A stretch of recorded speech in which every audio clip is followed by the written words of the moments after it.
Listen, and for Pochettino, who has come under a lot of criticism this season, that is a game you can't look back on and criticize the coach too much about it because the way he set his team up, it was set up to win.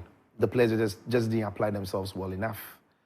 Because City struggled, and you can understand why City struggled in the game. They had played 120 minutes against Real Madrid, having had to run a lot and have the ball a lot, and go all the way through the emotions to losing on penalties and everything, to turn up on Saturday and then take on Chelsea, who have got a lot of pace to burn in the team. So you can understand why City were not at their A game. And why Pep was angry, right? Yeah, and Pep as well doesn't necessarily bring many changes to the team. In fact, Arsenal and City, in Premier League terms, are the two teams who have used the least players. The least number of squad players this season. They barely change, or they have very few players they work with, and that is it. So City play tired at times. But for Chelsea, though, they created all the opportunities to have gone in and win the game.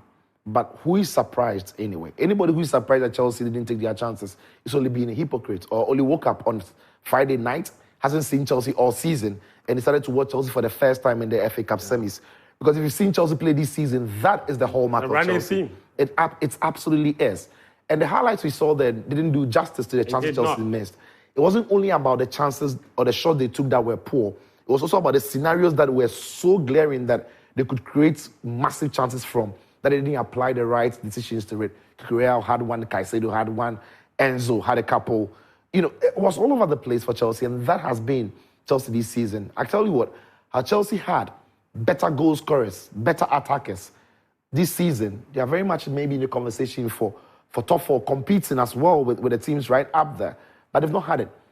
And they've got Nicholas Jackson, who does a lot of things right, but just can't find the finish. And that is why when people criticize Erling Haaland for scoring goals and turn around to criticize Jackson for not scoring enough goals, I wonder what people want, really, because you're criticizing Jackson for not doing what Erling Haaland does on the regular. But Erling Haaland for you is not good enough. And that is why you need a goal scorer, and Chelsea didn't have that. For City, though, credit to them, massive credit to them. Because to play the way they played against Real Madrid and still hang in there, to go all the way, not necessarily play well, but still go on and win the game in the way they did, brilliant. But finally, it's so disappointing that Chelsea didn't have a penalty. And I feel sorry for Chelsea. I agree with you. Because in the Carabao Cup against Liverpool, Chelsea scored a goal that I think was legitimate. I still don't know how it was an offside in the Liverpool game. Not for the first time. Not for the first time. 2 years ago. Yeah. Same thing. And here we are with what, for me, looked like a clear handball. Grealish definitely moved his arm. If you have that clip, because towards the ball. Grealish moved his hand towards the ball and actually deflected the ball to the corner kick. It wasn't even shocking thing. Yeah. Wasn't even a corner kick. Absolutely, and so that's a goal.